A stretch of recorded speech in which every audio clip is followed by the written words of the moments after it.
끝이었더니 악이 재벌이 되었다? 옥상에서 떨어졌더니 내가 공작가의 영예? 웹툰과 웹소설을 보시는 분들이라면 이런 느낌의 작품들을 한 번쯤은 보신 적이 있으실 텐데요. 현재 웹툰과 웹소설 상업시장의 트렌드를 살펴보면 가장 큰 두각을 나타내는 장르들이 있습니다. 바로 먼치킨물과 빙의, 회귀 장르입니다. 이러한 장르들에는 몇 가지 공통된 특징들이 있는데요. 첫 번째는 바로 사이다 지상주의입니다. 주인공이 다양한 주변 인물을 만나고 교감한다기보다는 주요 인물들의 서사에만 더 집중하며 악역을 용서하거나 오랜 시간 감정적인 교류를 해서 교화시키기보다는 즉각적으로 응징하는 등 답답하지 않고 시원한 행보를 보여주는데요. 다시 말해 복잡한 감정선보다는 사이다적인 전개를 추구한다는 특징을 엿볼 수 있습니다. 두 번째는 엄청난 전개 속도입니다. 여러 편에 걸쳐 고난과 역경을 주어 스토리의 서사를 쌓는 방식보다는 매화마다 꼭 하나의 사건이 발생하거나 한 걸음씩은 진전되는 모습을 보여주는데요. 예를 들어 주인공의 출생의 비밀이 밝혀지는 것이 주요 서사라면 이전에는 작품 중후반 혹은 결말에 가서야 밝혀졌지만 최근에는 최소 초중반 심지어는 시작하자마자 밝혀지는 등 깊이 있는 서사보다는 매 편마다 빠른 속도의 전개를 추구한다는 특징을 엿볼 수 있습니다. 이처럼 현재 트렌드로 여겨지는 콘텐츠들은 회귀물, 흰숨찐, 먼치킨 등 독자들에게 잘 먹히는 포인트로 점철된 경우가 많으며 이를 일명 양산형 판소라고 부르며 좋지 않은 시선으로 보는 이들 또한 많은 상황입니다. 그렇다면 대체 왜 이런 작품들만이 계속해서 나오는 걸까요? 그 이유는 정말 간단하게도 이러한 작품들이 잘 팔리기 때문입니다. 신제품 과자가 유행하면 비슷한 미투 제품이 쏟아져 나오듯이 웹툰과 웹소설도 잘 팔리는 특징을 미투한 비슷한 작품들이 쏟아져 나오는 것이지요.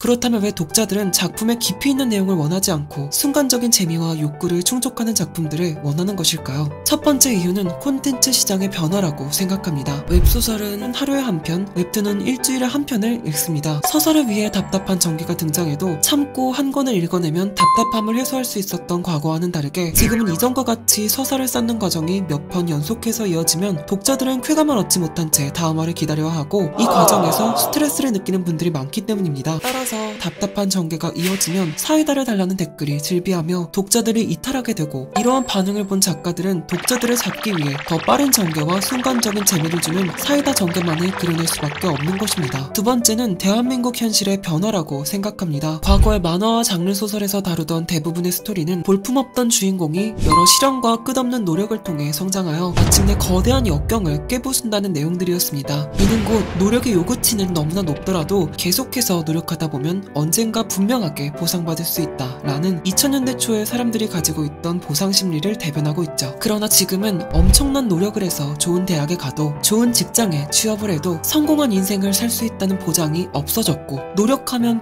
보상받는다는 믿음의 공식이 깨진 상황에서 사람들은 더 이상 노력하는 주인공이 아닌 노력하지 않아도 성공하는 주인공에게서 더 큰 대리만족을 느끼게 되었다고 생각합니다. 마지막으로 치열하고 바쁜 일상 속에서 스마트폰을 켜는 독자들에게 웹툰과 웹소설은 아주 잠깐 숨을 돌릴 수 있는 시간일 것입니다. 그러나 짧은 시간 안에 이 콘텐츠를 통해 즐거움을 얻지 못한 독자들은 당연히 불만족을 느끼게 되고 이는 곧 해당 작품의 이탈로 이어지게 되며 이를 막기 위해 작가들은 역시나 독자들의 입맛에 맞는 작품들을 대령하게 되는 것이죠. 그런데 이것이 사실 문제라고 할 수 있을까요? 웹툰과 웹소설은 스낵컬처로 단시간에 빠르게 소비하는 것이 그 정체성과도 같습니다. 그렇기 때문에 소비자가 원하는 니즈에 따라 시장이 형성되고 발전되는 것은 어쩔 수 없는 일일 수도 있는 것이죠. 실제로 저도 이러한 매력으로 인해 웹소설과 웹툰을 많이 즐기고 있습니다. 그러나 저는 한 가지 염려되는 부분이 있습니다. 10년 전 네이버 웹툰 다음 만화 속 세상에 홈을 보았을 땐 그곳엔 정말 다양한 장르의 작품들이 많았습니다. 일상툰과 개그툰 등 다양한 장르가 랭킹 1위를 하는 경우가 많았고 방대한 서사를 다루는 정통 판타지와 심오한 철학적 이야기를 다루는 교훈적인 작품들 또한 많았습니다. 그러나 현재 웹툰 플랫폼의 홈을 살펴보면 이처럼 학원물, 먼치킨물, 로판 등 일부의 한정적인 장르들의 점유율만이 높아 보이는 모습을 볼 수 있습니다. 즉 상업적 장르의 추구만이 초래하는 가장 큰 문제점은 웹툰의 다양성이 상실되는 것입니다. 웹툰 시장이 성장하는 것은 좋지만 우리가 지금까지 만들어왔었던 웹툰의 다양성을 잃는 것은 너무도 아쉬운 일이라고 생각하는데요. 그 이유는 웹툰이라는 장르 자체가 탄생할 수 있었던 이유도 다양성이었기 때문입니다. 출판 만화가 당연한 것으로 여겨지던 때 한국에선 처음으로 한 주만에 볼 수 있는 짧은 호흡의 만화 그리고 특별한 서사나 판타지 없이 작가의 일기 등 작은 주제로도 만화를 연재할 기대할 수 있는 웹툰이 등장하게 되었고 한국 만화 산업은 폭발적인 성장을 했습니다. 즉 만화의 다양성이 접목된 것이 바로 웹툰이며 다양성은 우리를 발전하게 만드는 원동력이라는 것이죠. 그러나 이처럼 다양성을 발판 삼아 성장한 웹툰이 정작 그 다양성을 잃어간다는 것은 아이러니하지 않나? 라는 생각이 듭니다. 만약 다양성을 존중하지 않는 것이 당연시되었다면 우리는 지금까지도 웹툰이 아니라 만화방에서 번역된 일본 만화책을 빌려보고 있었을 수도 있겠다는 상상이 들기도 했습니다.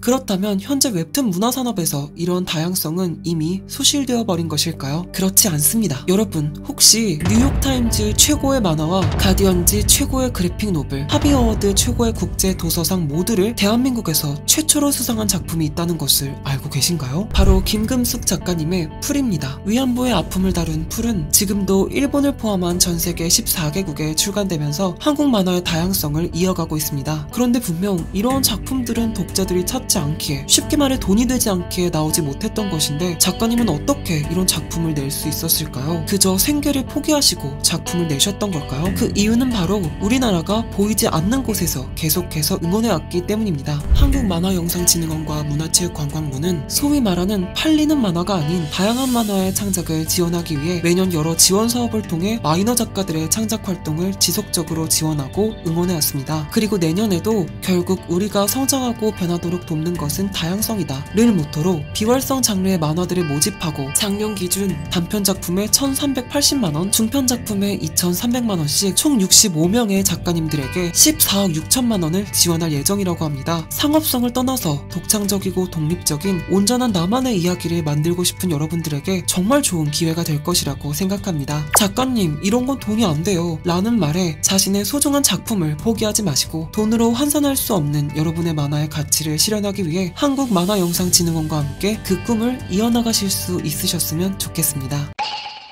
아주 오래전부터 웹툰을 봐왔던 독자로서 이번 영상을 준비하면서 정말 많은 생각이 들었습니다. 일상툰부터 정말 다양한 장르를 좋아했었던 제가 이제는 로판과 장르 소설에만 몰두해 있는 모습을 보고 조금은 기묘한 감정이 들기도 하면서 얼마 전 인터넷에서 봤던 한 글이 떠올랐습니다. 작품을 준비하던 작가가 대작을 꿈꾸며 방대하게 사전조사를 하고 심오한 문체와 구성을 통해 작품을 투고했으나 두서없이 하루 만에 먼치킨이 돼서 다 썰어버리는 소설이 자신의 소설과 비교도 안 되게 성공하는 모습을 보고 착잡한 기분이 들었다는 내용이었습니다. 저는 가벼운 작품을 좋아하기에 그저 좋아하는 작품을 본 것뿐인데 이것이 누군가의 의지를 꺾는 요소가 될 수도 있다는 점은 많은 생각을 들게 했습니다. 그러나 좋아하는 작품을 소비하는 것은 자신의 온전한 의지이기에 저는 이것이 잘못되었다고는 생각하지 않습니다. 취향이 맞지 않는데도 불구하고 마이너한 장르의 작품을 강요받는 것은 누구에게도 유쾌한 일이 아니기에 이러한 상황이 독자들에게 다양성을 지켜달라고 호소한다고 해서 해결할 수 있는 일도 아니라고 생각했습니다.